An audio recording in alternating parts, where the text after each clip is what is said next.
Aloha and welcome back to another draft 2024 draft preview edition of the Ohana Packers Edition podcast. The podcast where me, Iowa Joe, and today we are joined by Jake Schyvinck. Jake, did I pronounce that correctly at all? Awesome. God, I'm glad it was you that had to pronounce it because I was not going to do it. You see, Jake, this is why he has a co-host, is to just let someone else step on the landmine field and see if there's any silent but visible letters, or if we're reading it straight through, and I'm going to just Ron Burgundy my way through the damn thing. But we welcome Jake. We welcome Jake to today's show. He's bringing some hot knowledge about just overall Green Bay draft trends, but especially today as we peer into Green Bay's upcoming draft at the Edge class. So, Jake, welcome on the show. Thanks for coming on with us today. Appreciate the invite. Excited to be here. And you guys can find Jake everywhere. He's on Twitter at Jake NFL Draft. On YouTube, you can check him out, Jake Schyvinck NFL, no spaces.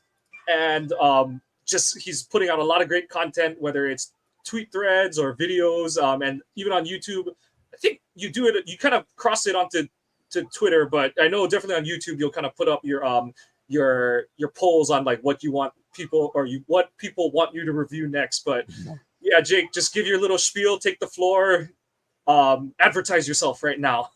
I thought you did a pretty good job, Mike, honestly. But yeah, draft season's year round for me, as I feel like it is for a lot of people. And it's always fun. The process is a great time. It's just great to dive in on 300 players and see how they potentially fit at the NFL level. Love being able to do like video breakdowns of guys, of course. And then have a podcast 2 days a week with Packernet. So that's really fun as well to just cover the draft from that scale. But yeah, this is peak time for me. There's no doubt about it. And it's always exciting. And of course, obviously, leaning a little more Packers than most teams. It's especially fun because, there's so many great, podcasts and creators in the Packers and draft space. So it's a lot of fun. I've always said doing draft stuff for the Packers was more fun than anything, because trying to get in the mind of like Ted Thompson and Brian Gutekunst on, hey, what are they going to do this time? Especially when it was Ted Thompson, because it's like, okay. And the joke was always, okay, what D3, running back are they going to pick this time? Or Cal Poly School of Mining or whatever some of these guys were coming from. So it was always fun to do draft stuff for the Packers, just because a lot of times they did do a lot of off the wall things. And that's why it was fun for me to dig into a lot of the no-name guys compared to the name guys, because it's like, okay, these guys have more of a chance to make it on the Packers than, let's say like a Georgia player or Clemson or whatever. Now the trend has kind of changed with Gutekunst, but there's still some there that it kind of gives you some shock value when he takes his picks. Yeah, definitely. Yep. So we're gonna dive head on first in. So first off, we'll just recap where Green Bay. Do we want to talk about the elephant in the room with the Packers at the moment, or do we just want to let other pods deal with it? We'll let everyone else deal with that. Okay, we're on the Edge class. But so resetting as of what is today, we're recording March 17th, 2024. This is the Green Bay Edge Room as it stands. So St. Patty's Day, and I don't think any of us are drunk right now. So, we're living life perfectly. So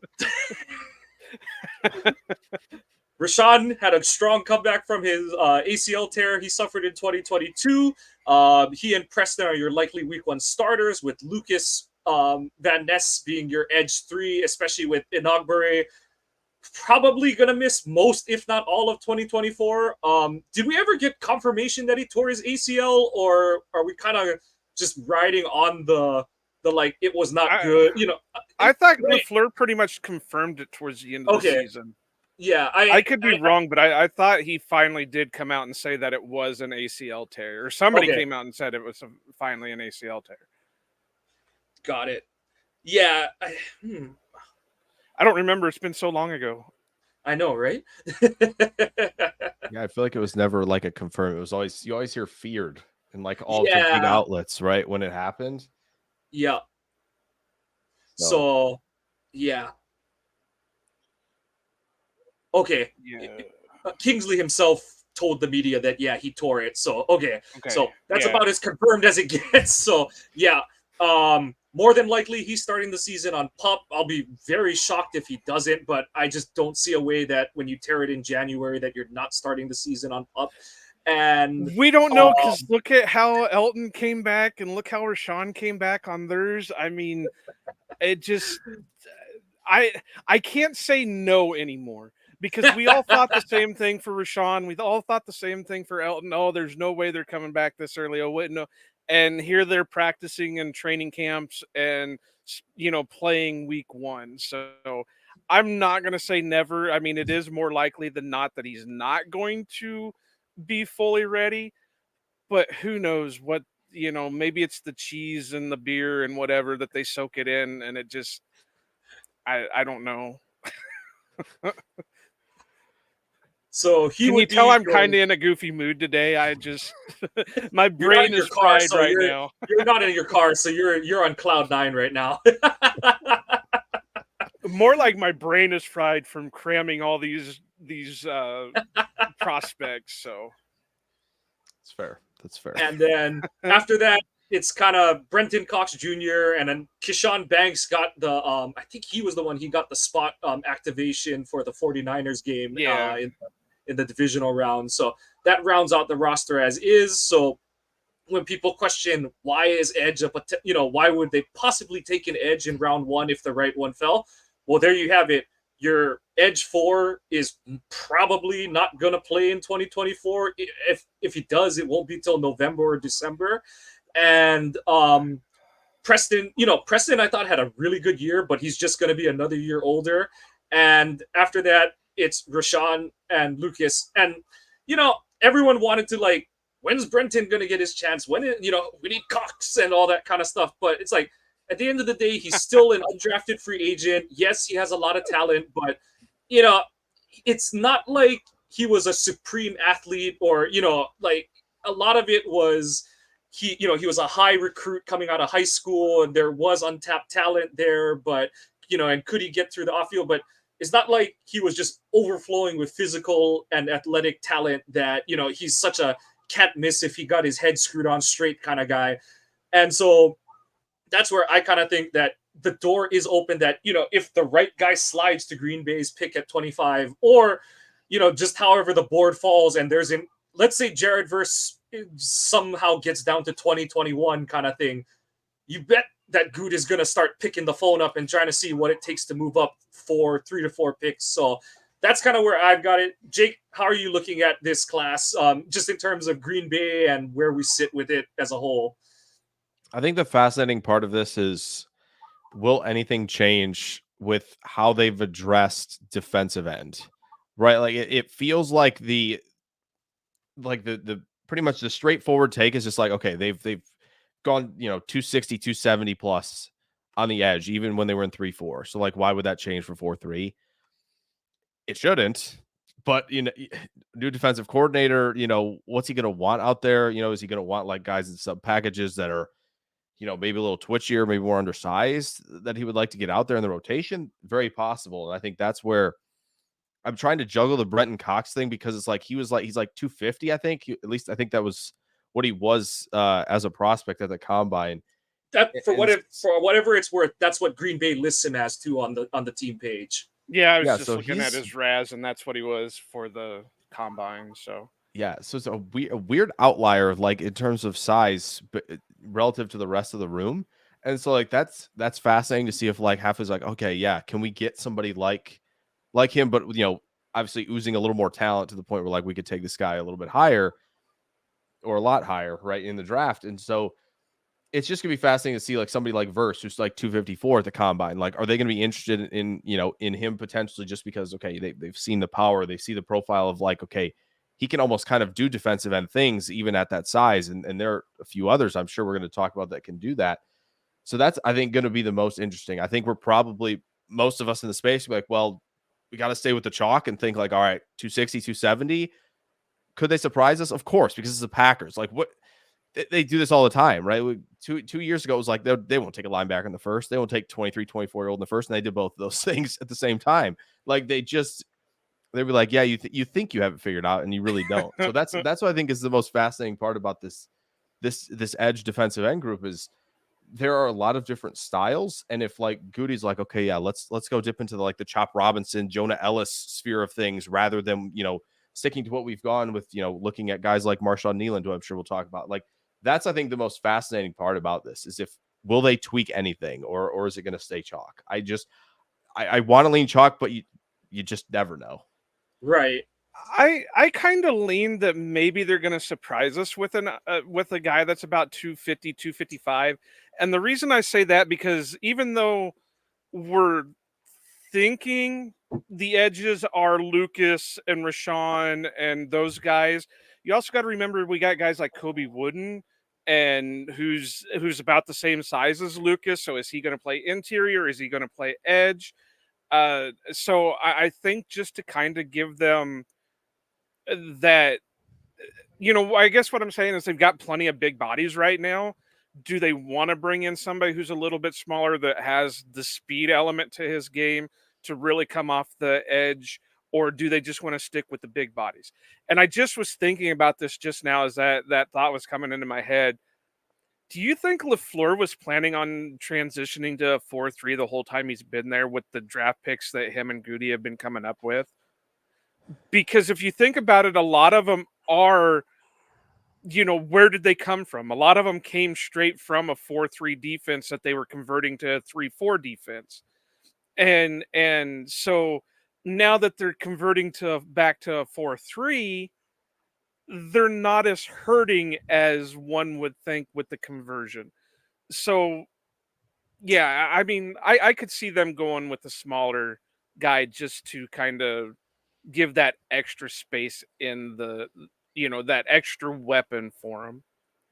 And I think what builds off of that, Jake, is like, okay, so weight is just one thing that, it's only one factor in, play style and weight they kind of go hand in hand because, you're not necessarily going to have a 280-pound speed rusher or anything like that. Right. But the edge group, it's the one position that Gutekunst has pretty much flipped the script on how he drafts them versus how Thompson drafted them. Because if you compare their trends, Thompson was drafting a lot of guys who were lighter with shorter arms. Thompson didn't draft the guy with 34-inch arms. Everyone was 33 and under. And whereas Goot, he's taken one guy with anything under a 34-inch arm, and that was Donnerson, which was still when Capers was technically the DC. So you kind of weigh those options, and then on top of it, you're like, okay, maybe to go lighter, but do they still stick with a longer arm prospect? Because, having length on the edge, that does impact your ability to, disrupt the tackles, hand punch, and things like that. So, yeah, Jake, you're right. It's one of the most fascinating things that I'm looking at coming into this draft, because I was talking to Mafia about this a little while ago, and we were kind of laughing because he's like, if like you're saying, Jake, this is not, we're not here to say never or anything like that, but it's like, if you just base it off of how Gutekunst has drafted edges since 2019 with the Rashawn pick, Mafi has like 6 guys that he's like, okay, they fit the measurement, build trends, athleticism trends that Gutekunst has taken, and that was with him dropping it to 254 pounds or something like that. And so even that, I kind of had to let. He's like, yeah, if you raise it to 260, there's only 4, so it'll be really interesting, because I do think they should add an edge somewhere, because Kingsley is going to be basically, I'm just counting him out for this season. And like I said, you have to keep prepping for time after Preston. And especially now that you're moving into this 4-3 front, you do just want to be able to do like what Philly and Kansas City do and just send wave after wave of defensive linemen out there. And that's why, Joe, there's part of me where it's like, maybe, but also they spent so much time in sub package that and that's why I'm like, I always liked the 3-4, but the problem that Green Bay ran into really since Pettin is they didn't use the 3-4 for what it was intended to, which is like, when you're in base, you have the ability to send different, you have your 3 linemen, but you can change up who your 4th rusher is. And Pettin didn't really do it. And then Barry, that was his Achilles heel. Is like everyone knew that if we're in base, it's like we're just gonna check to a pass because whoever is in front of Preston, that's the guy that Preston's gonna be in zone coverage against. And like, and everyone thought, like, when I would say stuff like that, everyone thought I was bashing Preston. I was like, no, like, if anything, Preston should go in and slap Barry on the sideline, because it's like, I'm the dude that's getting hung out to dry in every play because everyone knows what your call is. And it's like, the whole point is that at some point, Rashawn is supposed to drop out, or you drop Kenny Clark into a short zone and you send Quay on a blitz kind of thing. And so it's like, if you're not going to use the 3-4 for the, imaginative creativity that it was supposed to be for, you might as well just run a 4-3 and kind of put, like you said, Joe, put guys in the positions they were in college and stuff. So that's kind of where I view it in terms of how their transition to a 4-3 is going to go. But Jake, Joe, you're muted. I saw that. I hit the button, son of a bitch. Stupid technology. But that's why I think that maybe that he had been planning for this 4-3 a little bit sooner than, what we as fans and bloggers and podcasters and all that expected. And you go back a few, to some of the earlier episodes, Mike, where I said I don't see them doing a full shift into something else because they've played the 3-4 so long. Well, what'd they do? They went out and full shifted now from a 3-4 to a 4-3. So that makes me wonder if they had an inkling in their mind that, hey, we do want to go to a 4-3, but it's going to be after we start getting rid of some of these guys that were brought in specifically for our 3-4 defense.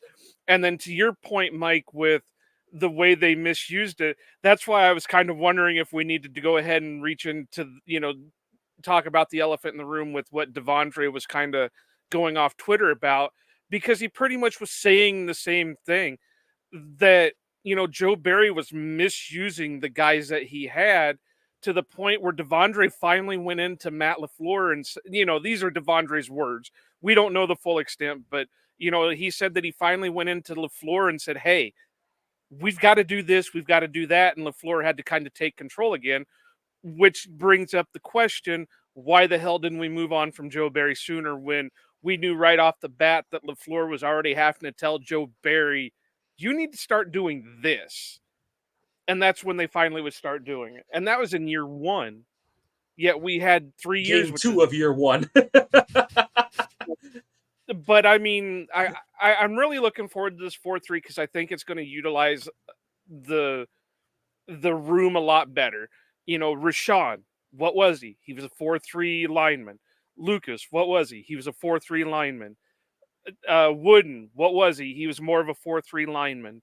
The only one that I think it might hurt, and it really sucks, and this could just be my opinion, and I could be completely wrong. I never claimed to be an expert. I didn't stay at a, Holiday Inn or whatever. I think the only one that it might hurt is TJ Slayton, just because he's that big-bodied, nose tackle type guy, and we saw that more towards the end of last year when they finally were using him as the nose tackle and letting Kenny kind of feast as the end. He's the only one that I could see that it might hurt a little bit. So I mean, that's my, like I said, that's my opinion. I'm not really 100% on it. He may be a consummate pro and just say, hey, I can do whatever front you want. You put me in a 4-3, I can do it. You put me in a 3-4, I can do it. 3-3, 2-4, 7, whatever the hell kind of front you want to put me in, I can do it. But I have a feeling he's the one that, if anything, his production might dip some just because he's out of place a little bit. Yeah. You just, and they didn't run a lot of base anymore, but you just, by a function of it, you're going to have fewer defensive tackles on the field now. And so it is like, is your base going to be, is your base defensive tackles going to be Slayton and Kenny, which I think it probably will, especially against some of the heavier run teams. And that's the main thing, is that they have flexibility now, where it's like, and not that they did it in the 3-4, but it's just, you come in with a different mindset where It's like, this is what we do now versus we're doing a little bit of this and a little bit of that and stuff. We're dabbling with some 4-man fronts for a sub package, but base we're still, a three down line front and stuff like that. So that'll, like you said, Joe, that'll all be stuff that I'm super excited to see what the preseason games look like, because I know that obviously the starters and star players aren't necessarily going to play, but just schematically, what are we going to see? And and that's where I'm curious too, is just to kind of go back to 2009. Is like, I don't know if anyone remembers, but that was the thing, is like, is Capers gonna do much in preseason, or is he gonna, and he came out and he just went guns blazing in the preseason. I remember Eric Wood was a rookie that season, and everyone was like, "Oh, this is just me. This is a rookie center for the Bills, and he's getting his first snaps in an NFL preseason game, and Capers is twisting his inside linebackers and he's dropping his nose tackle and stuff." And so it was like, nope. Dom didn't put anything in his back pocket. He's like, yep, here's all my shit, and I'm going to use it in the preseason. So I'm kind of curious what Halfley's going to have it look like. But Jake, so usually we break it down into our guys we like, guys we don't like. But because of the point you brought up, I want to open it up to you as, who are some guys that you would fit how Gutekunst has drafted edges that you like? And then who are some guys that you're like, if they just say, screw it, we're just taking the best guy we like, who are some of those guys that you like that haven't necessarily met Goot's previous draft trends, but you're like, this is a damn good prospect and I'm excited for him? Yeah, I think we're gonna have a lot of conversations about that guy. I think everybody's kind of maybe got that guy in their head right now of like, okay, go off the books for him. I think the obvious one to like look at as like, oh, it's a Goody trend player is Marshawn Nealand from Western Michigan. Like this player looks exactly like Lucas Van Ness playing for a MAC school, pretty much. It is a very similar type of player where you watch him on base downs, my guy's just anchoring, setting edge, like there's no problem. Like he makes the tackles in the MAC look like they're tight ends blocking him. And so to see him dominate competition like that is always a good thing. And he wins with a lot of length. He can dip a little bit like Van Ness does, but he has all of that power that he packs in. And when he gets off the snap really well, you see all that initial explosion, all that conversion to power. And you just, it's hard for your mind, especially like for a lot of us, we're in the Packer space a lot. So, for any other team, it's going to be like, oh, this guy reminds me of this guy. But it just feels like he is another Van Ness. It's like, okay, he can come in as edge 4 and, bring him along. In year 2, you see a big jump. In year 3, you see a bigger jump. And yeah, I think he's really, really exciting. I think he's really one of the best fits out there. I think another intriguing one is Brandon Dorlus from Oregon. I think is another one where his weight's kind of fluctuated a little bit. He was way down in the 270s for the Senior Bowl, comes back up to the 280s for the combine. Like there's a lot of great hand usage there. He's pretty flexible for a bigger, taller, longer guy, especially long limbed, like in his legs. Like he sits really tall when he rides up out of the stance, but a lot of great hand usage, some easy power when he strikes really well. Like you can just tell, like guys are stunned out there, especially some of the guards when they're running twists. Like they're kind of shocked by how much power he has. I think those two guys, especially, are like guys in those middle rounds where, some teams are going to be like, wow, that's, especially with Dorlus, some teams are going to be like, oh, that's a defensive tackle. And Goody might just be like, nah, man, that's an edge. That's a defensive end. Like, this is a guy I like playing out there. So I do think those are like two of my favorites right now. I think he's teetering on it because he's 259. At least he was at the combine. Is Latu. There's no way he's going to fall to 25, right? Says in a hoping voice that he would, right? The arms are short. The arms are short, and that's the thing, right? And maybe maybe this is a little bit of transition, but like Goody could just be like, yeah, arm length, sure, but like just someone walks into his room, says, oh yeah, arm length though, right? But he's like, yeah, if you watch this guy, the guy's got 4 counters every time he rushes. Like there's no stopping him, and like I think he can play the run down and setting an edge pretty well. And like they were kicking him inside at UCLA to rush, and just watching him dominate USC for 11 pressures is just hilarious for those who have seen it. And so like those guys I think are more obvious ones. Latu a little less so, right? With all the, potential top 15 talk and maybe a little bit of the arm length stuff. Where are we sitting on Darius Robinson right now? Because the problem is the testing for a defensive end was not very good. And so like he is kind of was on the radar big. Everybody was really hyped for him and like, okay, defensive end, this is big, Goody guy. And then testing not great, and it looks better as a defensive tackle. So I feel like he's kind of off the radar a little bit for those type of players. But obviously if I'll let you go, but I know I'm sure we'll get to the guy off the book for sure. So with regard to Robinson, he's one of the few guys that I'm like, if they were still playing a 3-4, I think they would value him more kind of thing, because he would fit so nicely into that 5 technique spot. But yeah, I feel like, and I know that Wooden is only a 4th round pick, but you already got guys like Wooden, Brooks, Wyatt to a kind of a certain extent, because he's still not a great run defender, where it's like you've got 3 guys who are interior linemen that you're like, we want to get them on the field to rush the passer, but like how many, and that's where I'm kind of like, it's hard to carry that many guys who more need to be interior. And why, like Joe kind of alluded to, that I do think Wooden is going to get some base edge snaps, kind of like, Cullen Jenkins did when he was younger, or like and remember in 07 and 08, that was the big thing, is like Jenkins would play base downs and then he would move inside and KGB would go and play on the edge on passing downs and stuff like that. So I wouldn't rule it out, because like you said, he does hit a lot of their thresholds as a tackle. But yeah, I know the all important, what do they list him as when they announce the pick kind of thing.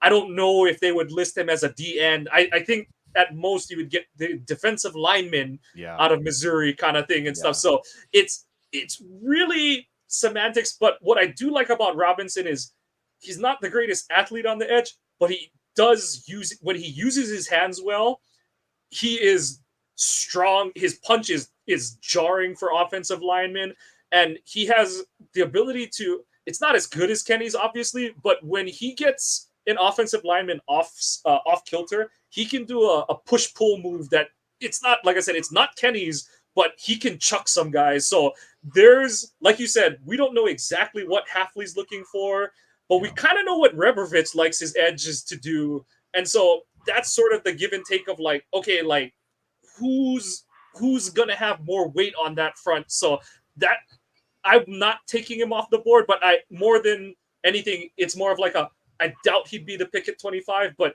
you get to like 41 maybe, and especially when you get to like their later 2nd round pick, and if he's still there, it's like that might be too hard for Gutekunst to pass up on that one. Yeah. See, he was also one for me that was kind of like, okay, I can see this, I can see that. But I went the opposite in. I said with some of the reps that I was seeing, I thought he would be better standing up than he would be with his hand in the dirt. Just because it seemed like he was putting better effort into it when he was on his feet than when he was down in the dirt. Now, again, I'm not an expert, so you guys, I'm getting outvoted here 2-1. So you guys could possibly be right on that. But I did see a lot of things to him. The one thing, he did have a solid punch, but he needed to use it a little bit more to do what they say, like they say, put the offensive tackle on skates. Because a lot of times once the offensive tackle, anchored, he wasn't moving them with that punch. But if he could get them before they anchored, he was doing solid work. And of course, the obvious, like Mike and Jake said, the athleticism just really is limited there as an edge guy. So, I mean, he did have a solid first step. He could read the snap count pretty well. That helped him out a lot more. He just, once it got out in the open, he had a lot of issues trying to get to the playmaker. So while, like Mike said, I wouldn't spend probably a 1st round pick on him, if he's there late 2nd, early 3rd, maybe even into the, hopefully if he falls to the 4th, they say, okay, we got to take shot, kind of like a Kingsley, they did with him when he fell to the 5th, that, okay, this is a guy that we can at least throw in there in a rotation. If he hits, great. If not, then, we got somebody, we just got another body there. But, he's one of those that just kind of, what do you do with him? And and that kind of thing. I think you made a great point with like stand up versus in the dirt. There are a lot of times, and it's so interesting because you watch him at the Senior Bowl and you feel like, oh, he cleaned it all up. And if you hadn't watched him a ton, before the Senior Bowl, you're going back to watch him and you go, okay, why is he like standing up so much when he gets out of that 3-point stance? Like he gets really high up, and that causes a lot of his problems. And so like when got to see him, kind of front row in Mobile, it was kind of like, oh wow, the pad level looks so much more consistent. Like what's flipping here? Is like just more cameras on? Like what's the deal? And so I think my favorite play of his, not to hang on him for too long, but like watching him do surf technique on LSU when Daniels is running the RPO and there's nowhere to go for Daniels, genuinely sick. And it's just like, oh, just thinking about him playing on the end there is so fun when you see plays and Jake, like that. Just for the listeners, if you could give a quick explanation on what surf technique is. Yeah, because I'm thinking like Kawano out in a bodysuit and in the ocean and. Oh no, I'm not gonna block him.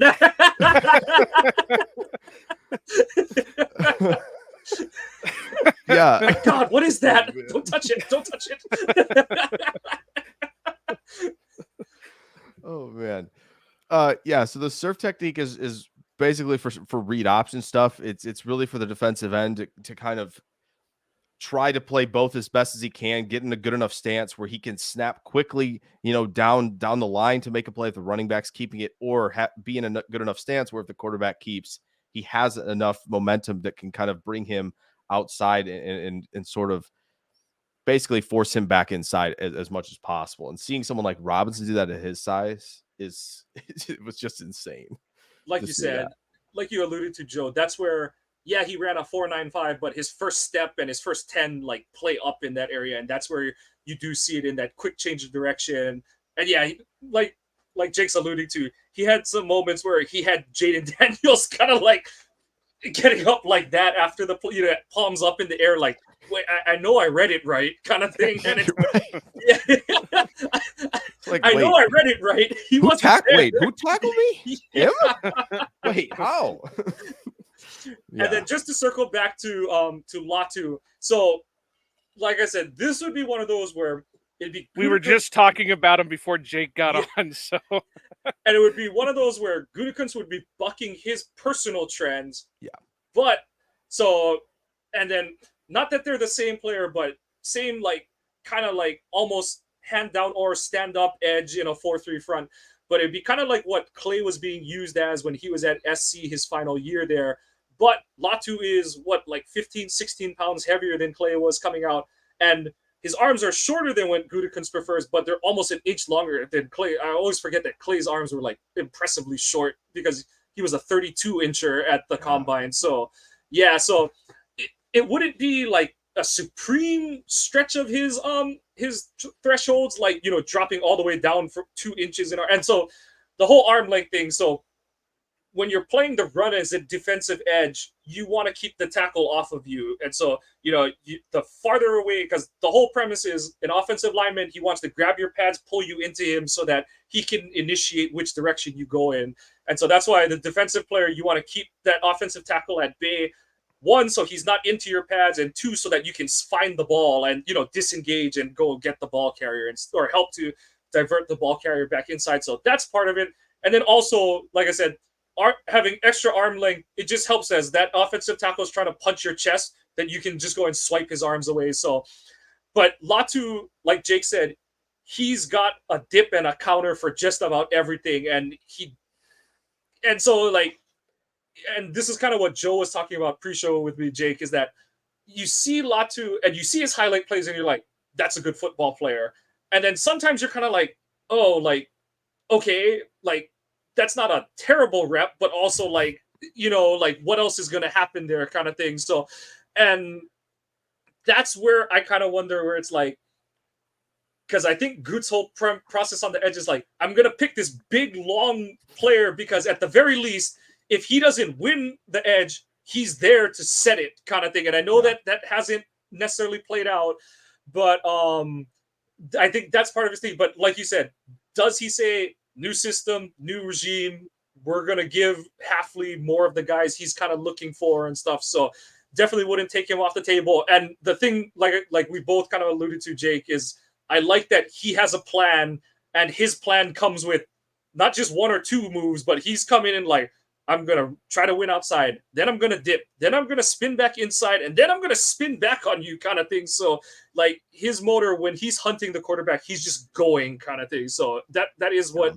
makes him that's what excites you when you watch a lot of his film, is like the dude just has a nose for the football and a motor that doesn't quit. So that's where the high end for me, Joe, is on Latu. Is like, yeah, like that's the guy you're hoping to get out of it, and it's about what traits of those will transfer over to the pros from the college. Yeah, see, the conversation Mike and I were having pre-show was and like I'll preference this like I did with Mike. I didn't watch a lot of like the high name guys because I don't like to, because when we come onto the podcast, by the time we get to the episode with those guys in it, they've been talked to death. Everybody's looking at them, everything like that. So I got to say that I didn't watch a lot of the top name guys out there. But the one thing that bugged me about watching this edge class, the guys that I did, was there wasn't anybody that like really jumped off the screen and said, okay, that guy's it. There were a lot of good reps, there were a lot of good techniques, there were a lot of good this, but it wasn't like a constant, that's it. That's my guy. We've got to take him at all costs. So it was really hard to do. Latte or Latu or whatever. Again, I'm not a names person.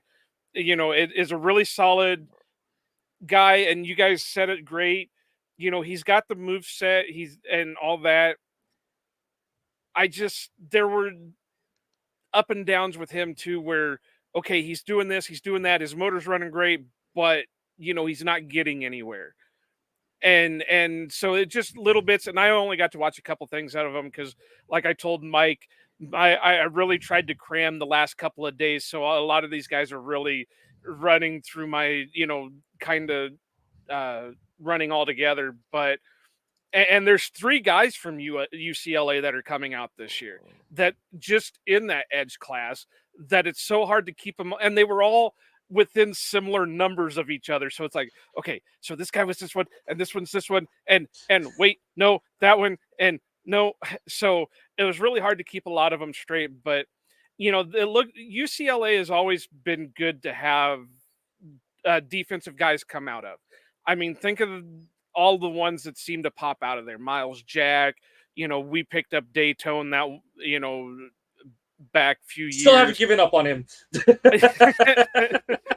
And, just there's been a lot of defensive guys that have come out of that system that it's hard not to look at them. And, if I had to, yeah, I would be all right with him if Goody said, all right, well, forget this trend that we have. This is the guy we want. Because obviously they do more work on these players than we do, but they're going to know a little bit more. So, again, with sorry. Go ahead. I was going to say I think you brought up a great point about like the edge class, the defensive end class, whatever you want to call it as a whole.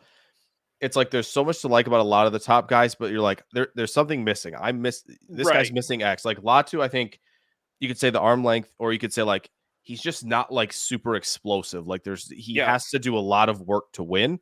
He's found a way to do that, which is really good. Jared Verse has like one really insanely good move that he's got in the toolbox. Want more out of the toolbox, want more of him as a tackler. I think Dallas Turner is kind of like maybe not the flavor of a lot of Packer fans that have watched, Goody draft edge play and like see what does edge play, encompass. And they're like, oh, Turner, that's, is he big enough? Is he, strong enough to play? And that's like kind of his big thing. And I'll leave the fourth guy off because I know we might want to touch on him for a second, but like it does seem like you're wanting a little more with a lot of the guys. And it's funny because you're trying to group the UCLA guys. I feel like they all play kind of similar as well. Like they're all like, all right, I'm a technician. This is how I'm going to win. Like I know Gabriel Murphy tested really well. I don't feel like he is like that good of an athlete on the field personally relative to what the testing was. So it's like, okay, all the UCLA guys, they kind of run together like they're all technicians. And so it's hard to find like oh man, player X, like this is edge won by a country mile. Like, there's just nothing missing. So it does feel like that is the case with a lot of these guys. But I think that's a great reason to kind of almost bring them up at 25 for potential Yeah. option, because maybe the league also sees that the same way.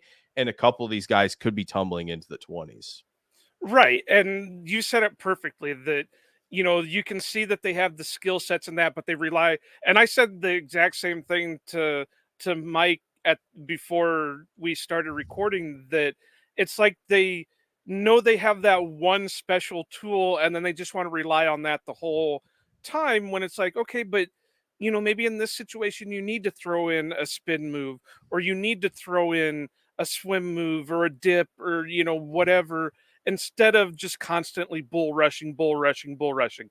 We know you're strong. We know you have the capability to do it, but look at what the OT's doing to you.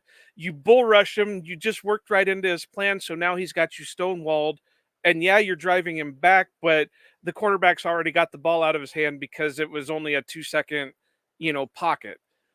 So it just, and I'm not saying these guys aren't good players.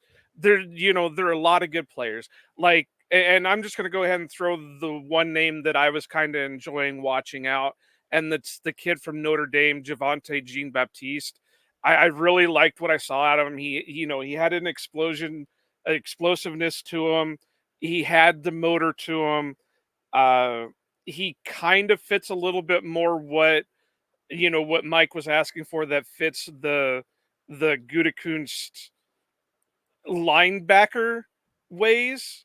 So maybe he's going to be that, you know, in a 4-3, he's going to be one of the outside guys instead of an edge rusher. But I just, if he can add the weight to him, maybe. But he could also be an option, because if I really sat down and looked at it and tried to uh compare the two, I think he's built similar to Quay. Yeah, a little bit. Yeah, he's a taller, like he's a very Yeah, he's 6'4". yeah, he's a very fit athlete kind of thing. So he Yeah.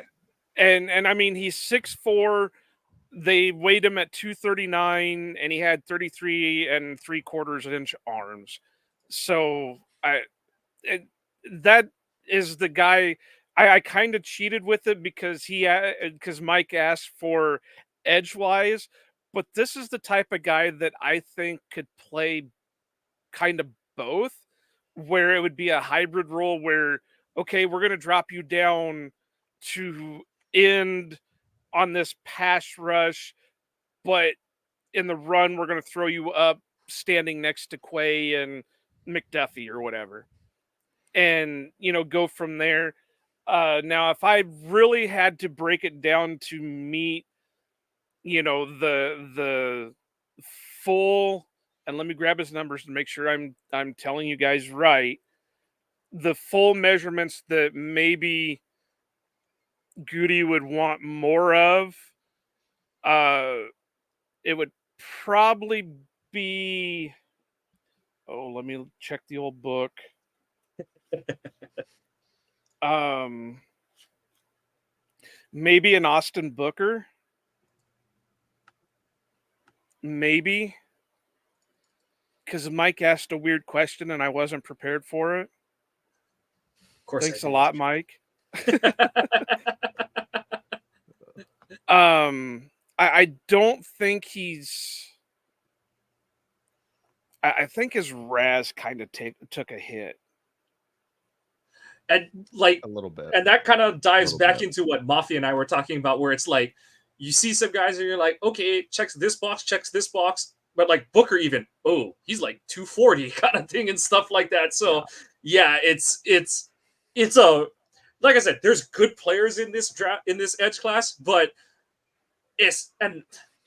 this gets into the whole, like, are you saying that he should have bet? No, but if he wants a, like, if there's an edge that falls, it's like he's technically going to be breaking his trends from the last 5 years or I 4 to think 5 he's years going to of have drafts. to. Yeah. So, and because like I said, I do think they need to come out of this draft with some addition to the edge room. It doesn't necessarily have to be a day 1 or a day 2 ad, but especially with this move, and I don't think you can just sit on your hands and say like we're set at edge kind of thing. And because as much as we're talking about like maybe Brooks, maybe wouldn't get edge, edge snaps, whatever. Those are guys who are going to be out there to play the run. They're not there to rush the passer from outside. Kind of, we don't have like a Chris Jones who's going to line up at edge, but he's really a tackle kind of thing. So, because see, my favorite so far, and we'll just go ahead and jump into another. Yeah, my favorite one that I watched so far was Braylon Trice out of Washington. I really liked what I saw out of him, but he's 245, he's 6'3", and arm length is 32 and a half. So does he fit the Packer mold? But I thought he had a first quick step. He had a good motor. He could be a little tad jumpy just by guessing at the snap count, but for the most part, it really looked like he had a good feel for the snap. He had good hand usage. He can pack a punch with the bull rush. The only thing that I really thought that could be a knock is maybe his edge setting wasn't the best. But overall, I think he was probably, out of the guys that I watched, he was probably my favorite guy to watch. Just because it looked like, okay, yeah, he can do this. Yeah, he can do that. Yeah, he's here. The speed's there and all that stuff. It just, when you try to put the Packer parameter around it, it's like, can you justify it? That was the strangest height weight number like that came in. That it surprised me so much. There was no one else where I'm going. My jaw dropped. I'm like, I double take the number, like 240. What? Yeah. There's no way that's a 2 and then a 4. Like that's got to be a combine error, because like it's just when you watch him play, and when you just look at him on the sideline kind of thing, you're like, that's a stocky dude kind of thing. So how is he not 260 at least? Yeah, so that was jarring. Because a lot of people were talking about him, and it was like, yeah, okay. Other than like maybe the length, it's like, okay, this is like a goody player, like powerful. He counters pretty well. I thought, I think the flashes of like deconstructing in terms of edge setting and playing with enough anchor was there. It wasn't, consistent enough that it was like, okay, we have it all together. But man, another one like Latu where he was like, he had a lot of answers for what tackles kind of threw his way. And then, of course, man, what are you doing? 245, man. Get up to Wisconsin, man. Have some Culvers. Like, let's go. Let's get that sucker back up to 260. And it's just too much health food in Seattle. Yeah, apparently. I guess so. All right, Jake. Let's rip the Band-Aid off. Who is the guy you've been alluding to that you've kept behind the curtain for us to this point? Who do you have in the garage under the cover right now? Well, there's a couple. I think the obvious one that I think everybody wants to talk about is Chop Robinson, right? Like everybody wants to talk about him at pick 25, at pick 2, at 41, right? Like with all that explosiveness, and then you watch him like drop into coverage, play with some range, and you go, wait a minute, does he have to play defensive end? Can we just stick him at Sam linebacker and like just let him cook down there? Like, is that possible? Can we do it? I think the other one that's really interesting, he didn't test. But, around that I think 248 is what he came in at, was Jonah Ellis from Utah. Like, a lot to like. Yeah. It just like, again, he goes to that inside spin a lot, but he sets it up really well. He sets up really, really well. He attacks so much outside into where like tackles are like, oh, he's working into half man. He's going to try and flatten the corner a little bit by swiping with the hands. It's like, no, he's got a good inside spin move too. Yeah, that's the first thing I got wrote down on my notes here for him. It's a good spin move. And I hate doing comps, but it's almost Dwight Freeney like in terms of his pass rush arsenal, where it's like, this. It's like Barkley used to say about like people who would piss him off in games. It's like, this guy's got one move and it's on the whiteboard every game, and you still lose to it, kind of thing. But it's like, like you said, Jake, it's kind of like, he does all the other things where he puts enough doubt in the tackle's mind that it's like, no, like he's going to dip under me this one time and I'm going to get the quarterback kill. And it's like, oh, there he goes. That's like, there was only two knocks that I had on him. One is it seemed like, and I don't know if this was just the system that he ran, that it just seemed like he hesitated a little too much, that, he, instead of having that killer instinct, It was just like, okay, I'm going to sit back. Now I'm going to go for it. And then the other was that and I put this in our group chat for those that don't know that's listening right now. Mafi started a big group chat with some of us that we kind of bounce ideas off of. But there were like 2 or 3 games this past season where all of a sudden you just see that arm drop and he's holding it. And then he goes off the field. And then, like 3 or 4 plays later, he's coming back on the field. And then the arm just drops. And then he's off the field. And I just worry about that because of how Packers have handled shoulder injuries and with certain players. And it just, hopefully it's all fixed and there's no future incidences with it. But to be coming into Green Bay with an already bum shoulder, I kind of worry slightly about it. And like, just to put it in context, like, it's worse than what Rashawn came in with. And remember how much of like oh my God, we drafted a guy who might need shoulder surgery and it might put him out, like he might miss most of 2 of his first seasons kind of thing. And like Rashawn, I forget exactly what his shoulder injury was, but he missed like 8 of the games his last year at Michigan. But like Ellis's is like a chronic dislocation issue, I think is what they put it at. So that's one that it's one of those where it's like surgery's not the answer to everything, but it's one of those where if it was ever like thrown on the table, he probably should really look at it kind of thing, because you read about enough not that any of us are doctors, but it's like you read about enough of them. It's like any doctor's like, if it pops out twice within like a couple weeks of each other, bro, you got to get that fixed kind of thing. So yeah, that's the bigger, and that's what I said. Yeah, the Packers have an issue with it because look at Kevin King. Once it went out once, it was just constant. So he finally just had to go and have surgery on it. And then he was still kind of having issues with it going forward. But I love the kid. I really do. I liked what I saw out of him. I worry about it. That's the one main worry about the shoulder him. is really that's a big one too. Yeah. Like it's not like, oh, I worry about the effort. And it's like, well, maybe a good coach can unlock that effort out of you. And that's like a decent red flag. But like, this is like, NFL, all the NFL teams might have the info on the shoulder that some of it that we don't, where it's like, they're kind of like, yeah, this is a big problem. We'll see you on day 3. And like, it's that big of a problem where like, when the more people dive into him, if they haven't, and it's just like, oh wow, nice production, convert speed to power at a decent rate. Like there's a really lot to like, but then you see that you go, okay, this is, something that you should probably take seriously, because NFL teams are definitely going to take it seriously. Yeah. And again, if he's credit to him a little bit, if he's like out there going like, no, I want to play and like do all that stuff, but also kind of like, what are you doing? Like you kind of how dumb are you right now, guy? It's tough to how weigh many pain receptors are gone in that shoulder already? Right. Listen, it's super fun to watch guys tough stuff out. Like that's awesome. I know that players take pride in that, but at the same time, like, brother, if you need to get this fixed, like you need to get it fixed. Like that, we don't. We don't want a varsity blues situation here right now where we're just constantly giving you shots. Yeah, exactly. Yeah. So. And then back to Chop. Yeah. He's another one that I'm like, I don't think you can take him only as an edge, because I just don't think he's ever going to be able to set the edge.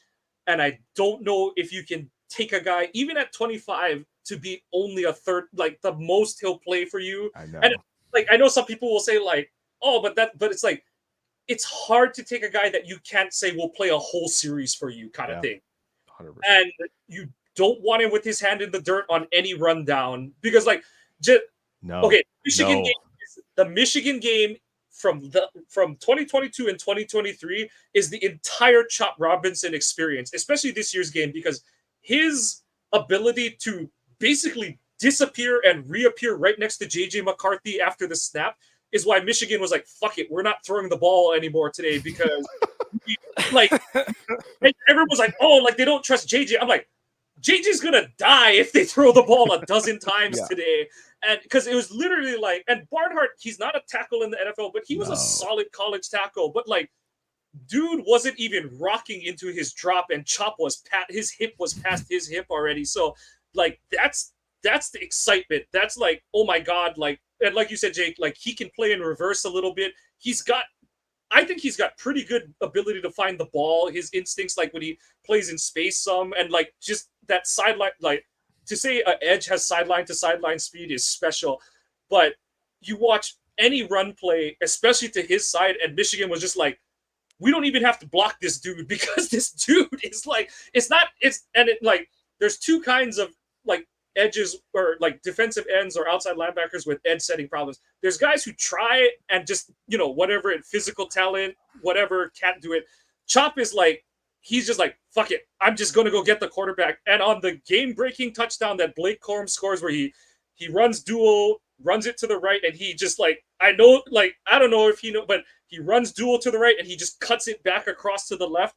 Chop Robinson jumps over a gap and he's just gone. Like, both of them are gone running past each other kind of thing. And so, like, that's where you've got to be willing to trust that Hafley's going to be creative and imaginative with a prospect like Robinson. Like you said, you hate to throw, like, and this isn't to helmet scout or anything like that, but you're basically like, we have to be getting Micah Parsons to take Chop at 25. And like, I know some people are going to be like, how can you say that? He's such a dynamic athlete. And to say like, but I'm like, especially with what Green Bay has said is where they are in their timeline, they're not at the like, oh, Jordan Love's going to be a good quarterback. Our title window is in 2 to 3 years. They're like, Green Bay is looking at this thing like, our window is open now, and we want guys that are going to help it. And obviously, you don't want to rely on draft picks kind of thing, but you don't want a guy, and kind of like Joe and I talked about on last week's offensive line pod, where it's like, you don't want to rely on a guy that it's like, he might not produce for you for 2 to 3 years kind of thing. And so that's where it's like, Chop can definitely pass rush for you, but it's like, if he can only play 20% of the snaps because you're only going to play him at edge, is that a guy you're really going to take at 25 kind of thing? So, and even at 41. So, and honestly, at 41, that's in the range of where I'm like, someone else will have just like said, screw it, we're taking that guy already kind of thing. Yeah. So, yeah. But on the bright side, there is a guy that played opposite of him that may not have put up the same speed that Chop did, but was just as dangerous. And I had to do a double take when I watched him, because I was like, am I just watching Chop tape right now? And no, and now forgive me, it's Adiza Isaac. And I mean, his RAS score is a 9. And, he's got all the build to him. He's a little bit lighter than what the Packers go for. He was listed at 247, but he's 6'4", 4'7", 440, 33.875 inch arms. So you might as well just say just call it 34 inches. Because when you're getting to that nitty gritty, there's not really that much difference. But he popped on my screen a lot. And it made me like second guess if I was just rewatching, some of the same stuff I watched under Chop. But like I said, obviously he doesn't have the speed Chop had, and I'm not saying Isaac is going to go, at 25, but it could be like one of those situations. And I hope he's not a Ricky Elmore. I really hope he's not a Ricky Elmore. But when Arizona was popping out both Brooks Reed and Ricky Elmore, where Brooks went a bit higher and then Ricky fell a little bit more because of, I think he had some injury concerns and whatever. But, maybe third, fourth round for Isaac, and you're looking at a productive possible star player out of him. Yeah, I think not to complete Mike, not to the counterpoint though on Chop Robinson. What if the Packers just big brain it and say there are not enough big linebackers in today's NFL? We're just going to move him to linebacker. And that would be the Micah Parsons. Like, yeah, because like, and like Micah I said, Parsons, that's where I would be totally on board with that. If you, like you said, they're going to big brain it, because it's like, yeah, I just don't trust that he's going to be a guy that you're like, because I don't think he can get up to like 255 even, like without stuff that's gonna get him suspended from the league for a window of 8 games at a time. So it's like, to me, like I said, Chop is a really nice, like a knuckleball. Like he's that, as if he's a defensive end only, he's not even a curveball. He's a knuckleball, just to kind of put it in a different term of like how special but limited his usage opportunity is going to be, because you just can't trust that guy on rundowns at all. But as a Sam, I would trust him a lot more, because that's a guy that you want shooting gaps to screw things up in blocking schemes or in the backfield. You want that guy running sideline to sideline. You want that guy blitzing from, it doesn't really matter. Like I said, you don't want to throw out the Parsons comp just willy-nilly, but it's that usage that you're like, if we're gonna get that, hell yeah, I'll sign up for that at 25. Like I'd even, if that's the plan, I'd be okay with moving up for him, because that's, like you said, Jake, that's the kind of big brain stuff you've got to bring to the table to take Chop in the first round. Because I think he's more of like a day 2, like mid to late day 2, because like I said, there's a big portion of the game that I just can't trust him to ever be, forget good at playing, just even passable at playing. So that's where my limitation on Chop is. But if he's going to stand up and be a Sam, which he obviously has the athleticism, and we've seen him do some of the stuff on tape, I'm game for that, because that would be bang on your buck, return on investment kind of thing. So I'm game there, Jake.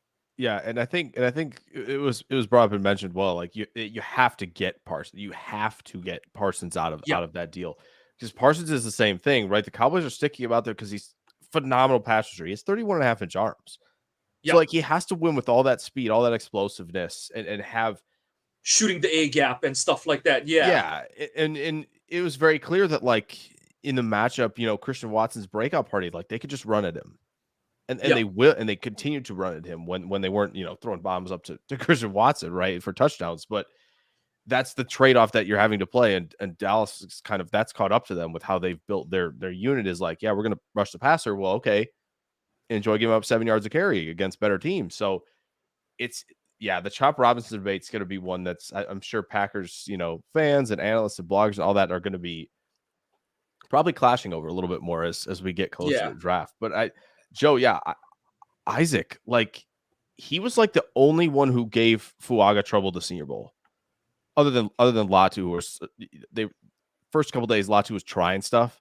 Like Latu was working spin moves into like chop rips and like just absolute nonsense that he was doing. But like Isaac gave Fuaga trouble to the point where I heard a couple people going, so Fuaga might need to move inside. Like I heard a couple people just kind of murmur that after one of the reps where Isaac just went right around him. And like, he's combine was 247. Yeah. If they pivot to that and like they're like, we need more undersized rusher, I'm so in.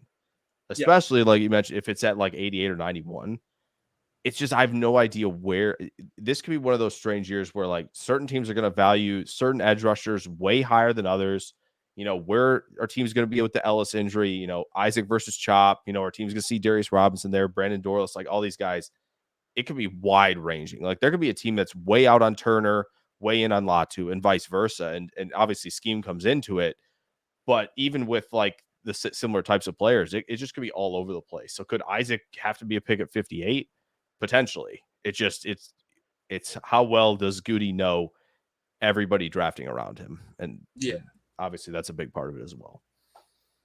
And then for my guy, like if we just buck everything, Dallas Turner is my guy. And it's a little weird because he's more of a 3-4, because he measures out a little better than Chop does, and I do think this last year did a lot for Turner's stock being an all-around edge player, because he came into this 2023 college season with a lot of the questions, not to the extreme that Chop was, but a lot of the same questions. Is this guy only going to be a sub-package rusher? There was a reason that Braswell and Anderson were the starters and Turner was the rotational guy kind of, and it wasn't because of a upperclassman, underclassman kind of thing. It was because like, Saban's like, I need my edge to set the run kind of thing and stuff like that. And so But I thought that Turner did a lot to just answer a lot of, he covered, either closed or covered up a lot of the holes in his game this past season. He's never going to be a really big guy, but he got up, I think he measured also at 247 at the combine. I think Turner and Isaac actually ended up measuring, like just physical measurements. They measured out kind of similarly at the combine. And then kind of like he's not an explosive guy that Isaac is, but I think that he's a little bit more of a technician as a rusher. You saw Turner able to string a couple of different moves together in his pass rush, and then they did use him in reverse a little bit as well. So kind of in my like I said, we've got ideas of what Hafley is and isn't as a defensive coordinator.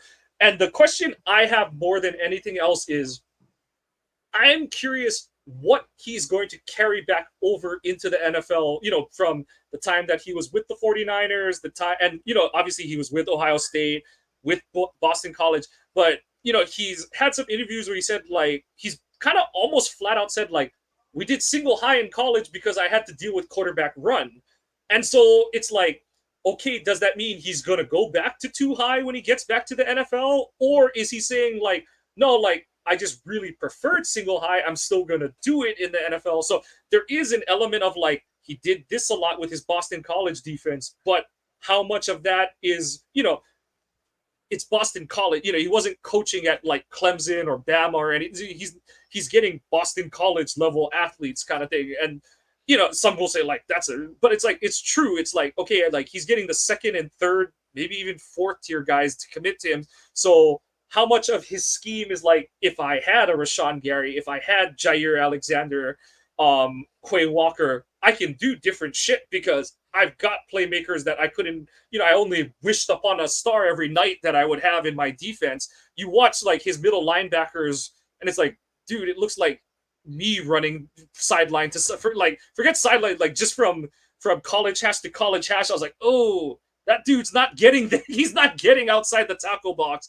And so that's the part where I kind of think that his defense is going to look like his Boston College defense early in the season, but I'm curious if by the time you get to, like, whenever the bye is, so let's just say the end of the season, how much of his coverage percentages have shifted from weeks 1 through 4 to the end of the season. And then in there, that kind of is what will bring in what Jake brought up, is it's like Gutekunst has drafted edges a certain way through, from, like I said, the Rashawn pick on, he's drafted a certain type of player.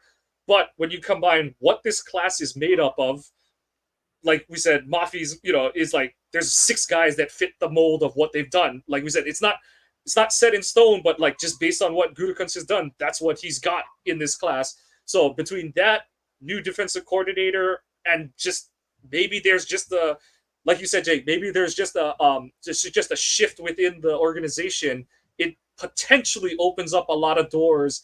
But especially if you're going to add an edge in this class, like we said, do you just bend a couple thresholds a little bit, or are they going to go full galaxy brain and say, like, yeah, we believe enough in Chop or whoever to be our Sam linebacker, and, it's edge from a certain point of view kind of thing. So yeah, that's the part of it that's really intriguing going into this draft class, and makes, like I said, I'm always okay with taking an edge in round 1, but I just really don't know which one they would pick. Even if, like it won't happen, but if, like, Verse, Turner, Chop are all available at 25, I have no clue which one Goot would take this year, just because they're all so different, and I have no idea what the direction is going to be, and that's what makes it fascinating. I know some people are like, that makes them pessimistic about it, or, like, scared or whatever. That to me is what makes it fascinating, because I do think they need another edge, but I just have no clue what route they're going to take to get there on this one. So before you start, Jake, I'm going to be honest. I didn't watch either of the Alabama guys, so I cannot add anything to the conversation because those are a couple of guys that I figure have been watched and talked to death. So I really didn't pay much attention to them. So just looking at Dallas Turner's, RAS, he's got a solid RAS. He's just a little bit short. I mean, short for a player 6'2", but I've got nothing to add. So this is a whole you guys conversation. I'll keep it. I do think there is a sleeper we could talk about as well, and I'm sure that'll be fun. But Dallas Turner, yeah, I think Mike, you brought up a great point. Like his coming into the like even May and June when it was like, all right, let's build out some like, oh, way too early mocks. Like who's the good players? Yeah. It was like the Dallas Turner conversation really wasn't like, this is what you have done for me. This is why like you're going to be projected this high. It's like, this is where you should be and where we think you're going to be. And he did exactly what everybody was kind of projecting him to do. He filled out like his game really, really well. The play that's going to stick in my mind with Turner, a couple of them, but one of them that sticks in my mind is watching him early in the game against LSU carry Malik Neighbors on a wheel route, step for step. Yeah. That's nuts. You don't see even guys of his size, like 247 is not that big, but even guys of that size carrying a wide receiver is probably going top 10. No problem making me like double take and think it's a running back that he's covering. People just don't do that. And I think you kind of mentioned it like him versus Isaac. Isaac's definitely got more like that straight line explosive, turn the corner. Turner is flexible and like he is really good at changing that inside move. I'm trying to come up with a guy in my mind, just, who's got the better inside move than him at this moment because of that flexibility combined with more burst that he has. And then you add in, I think, a guy who really tried to play the run well. You kind of mentioned Chop was just kind of like, nah, I'm fine. And like if I run Turner's into like the running back on the way, it's fine. yeah, exactly. I think Turner just like has a really good eye for where he needs to be, where he has to get to, even when he's engaged with a blocker, like that type of vision, plus the length, right? 34 and 3/8. We're talking like all of that together. To me, I think pushes him like near that edge one conversation because he has a lot of those tools in the toolbox. But obviously, it's going to get tougher even from SEC to NFL playing against NFL level tackles who are going to have a little bit more strength, going to have more push out of their stance against you. Like, can you be able to handle that? But man, to move that guy all around and let him just kind of tee off and drop into coverage, I don't know if I'd like him as much as a Sam as Chop, just because Chop is like really built well low to the ground, can move insane laterally, but like Turner as like this pass rusher to come in and like, oh yeah, you can play a little bit of the run. Like he has really built himself into, I don't want to say as complete a player as he could be, but almost to that point where it's like he has really filled out like his profile that well. There's obviously certainly athletic ceiling that could make him, more effective, but he has really built himself into almost completely as he could, and it's impressive with him. Yeah, I know why you hesitate to put it in that term, Jake, because it almost is a negative to say like he's like filled out his game, because it's like, oh, so this guy's not getting any better. It's like, no, it's like it's not that side of it. It's he doesn't have the like holes in his game that he did. Like you said, he answered a lot of questions coming back this season. So yeah, and I think where I differentiate the two is it's like you'd still prefer between him and Chop is like, Chop, we want him standing up. We want him 3 to 5 yards off the ball where he can see everything and just run to the football. Whereas with Turner, it's like, no, I want him in the trenches. I want him mixing it up. But if Hafley wants to throw in some zone blitz schemes, some just spot drops and things like that, Turner's a guy that you're like, yeah, he can do. Like, and like I said, it goes back to the like, Preston can do it. It's just that every time you're in a 3-4, you can't make it so damn obvious that it's like, that's the guy. Like, and that's why so tough. And so people are like, so you're blaming Preston? I'm like, no, I wish for Preston's sake that Barry would be like, screw it, we're gonna blitz both the linebackers because that's a better use than everyone knowing where it's gonna be, kind of thing and stuff. So, but yeah, that's where I have Turner a little bit different too, is I'm like, he can do extra things, but also he's more on the line of scrimmage, whereas Chop, like, I want him to be off the line of scrimmage. So yeah, I think Turner's like that more flexible burst, like well put together player, just like a step up from where Will McDonald was last year, where a lot of people are viewing him. Like Turner feels more complete in a lot of areas, but it's the same thing. It's right. It's like, okay, McDonald's not super big, but he's got the length. He can, kind of leverage well against the run and does all that. But like Turner's kind of a step up, I think, from him. But that's kind of the profile I think you're kind of looking closely if you want to go to like the most recent player you could, basically, to compare Turner. But yeah, he is fascinating. That it's funny that we feel like if it was last year's draft and Turner was in it, we wouldn't even be talking about it because we just know like it's just not the way that Green Bay operates. And now it's just like, well, maybe the doors just or creak the door open just a little bit for guys like Turner. Yep, exactly. Well, I'm with you, fellers. Jake, thank you so much for joining us today. It's been a fun hour. Well, now hang on just a minute. Oh. Jake said he had a sleeper. I got to hear the sleeper. Yeah. Okay, so this is like measurables, everything across the board. RAS. If you've listened to Brian talk about, he's probably brought up the name Eric Watts from Connecticut because it's 6'5", 274, 35 and 3/4 inch arms, like all of the testing numbers you could want out of a player, and he can get to the long arm well. You watch him, first couple steps off the ball are pretty good. He's still got a long way to go.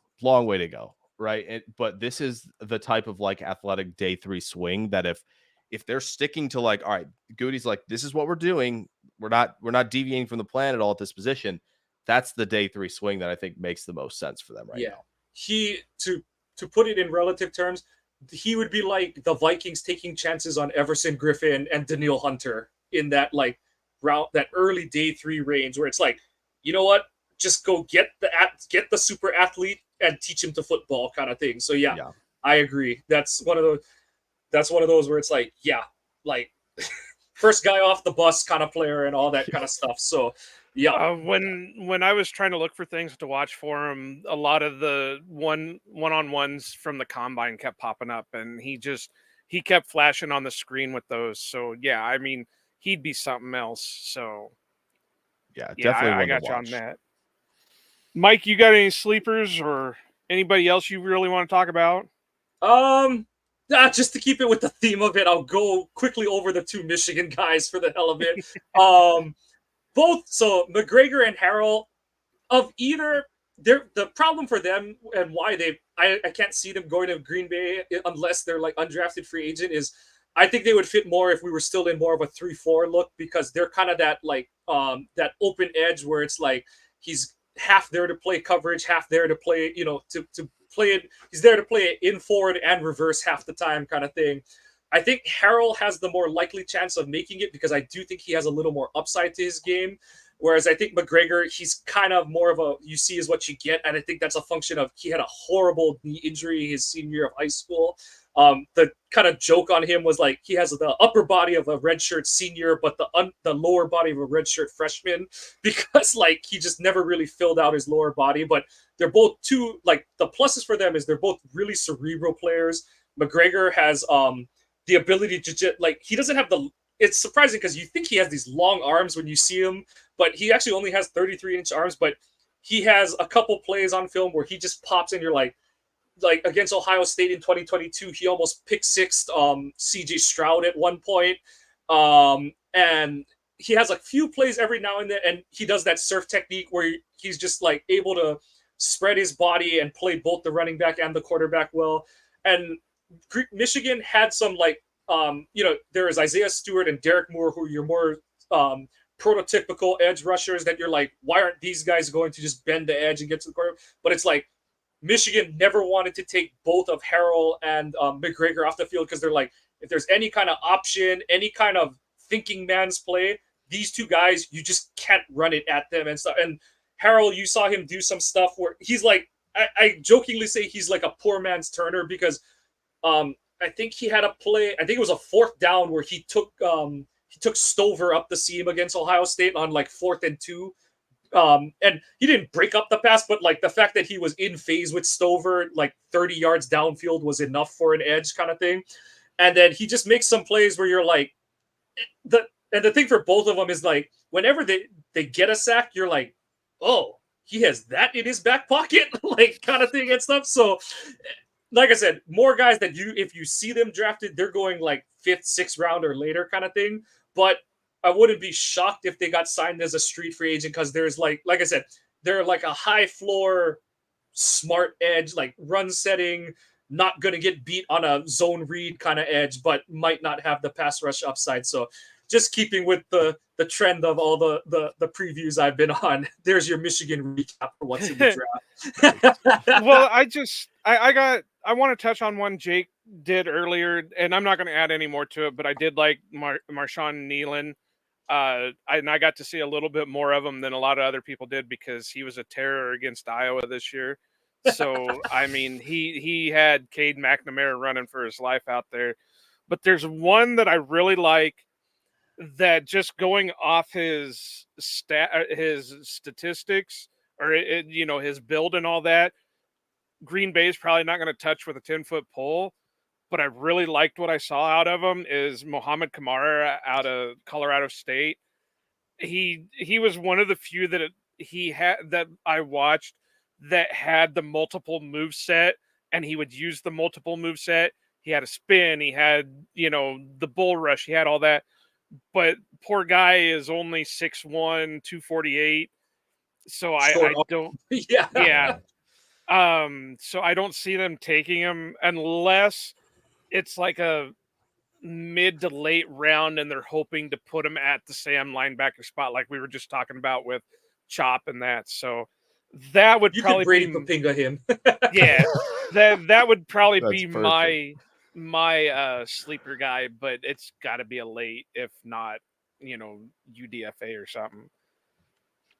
Yeah, I think it's a Yep. good one. He's one of the few guys where I forget if this was on film or at the Shrine Bowl now because everybody shares so many clips online.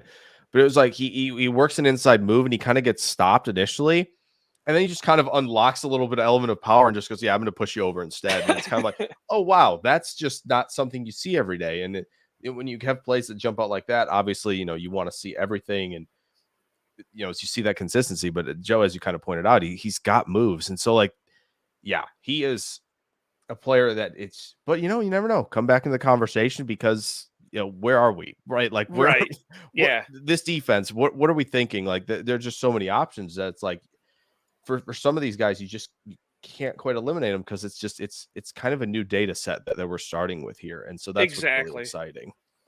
So and that's the perfect thing to say is we have no clue at this moment, which leads me back to what I said at the beginning of the show. It's just that's what makes it fun watching stuff for the Packers is because you never know what they'll do with it.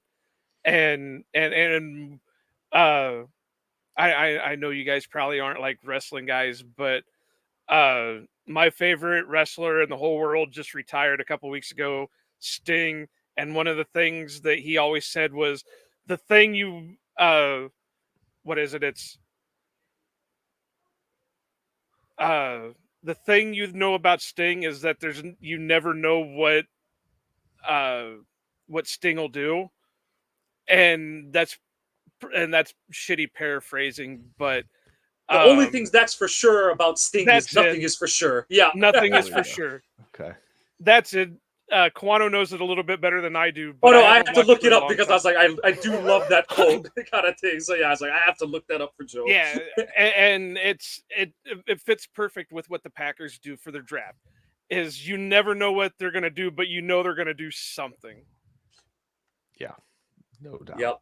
So No doubt. we're gonna put a bow on today's episode. Want to thank Jake so much. Jake, please once again promote everything that you do, everything that you're on. Get it out Tell us your life story, your social for the security dozen people that number. are listening to this podcast. You have to know what Jake Schyvinck is all about. Yeah. So doing YouTube videos, of course, that's kind of where I'm putting a lot of focus because it's draft season now, and there's some schools that will allow you to use some of their stuff, which is nice. But yeah, so working on draft videos over there, Jake Schyvinck NFL. And then you can follow me at Jake NFL Draft on Twitter, and follow the Packernet podcasts. There's a lot going on over there, and I basically kind of stick to the draft stuff as a wide scope because of course all the rest are leaning heavily Packers. But yeah, it's busy season, and that's what makes it so much fun. Right on. Yep. Thank you so much, Jake, for coming on. That's going to do it for our 2024 Edge Class Preview. This has been the Ohana Packers Edition podcast. Please follow the podcast on Twitter at Ohana_Packers. You must be following that one, not Joe or my individual ones, to be eligible for our drawings. I did get in touch with the guy that won, and he's in Puerto Rico. We're going to get it sent out hopefully tomorrow. So that one is done, but keep an eye out. We still got the one running for the 523 for the Jair 8x10. And maybe we'll throw something else in at like 4 something and go from there. Sounds good. But yep, so you must be following the pod's Twitter account. Please follow the podcast on your favorite podcasting apps. Give us a like and a subscribe if you're enjoying what you're hearing. And whether positive or negative, please give us feedback, comments. We do appreciate those because we want to be putting out the content you want to listen Except to. for you, Mafi. Leave us the hell alone. Ignored, blocked. Like, one more time, thank you, Jake Schyvinck, for joining us on the Aloha Packers Edition podcast. Go Pack Go, and aloha!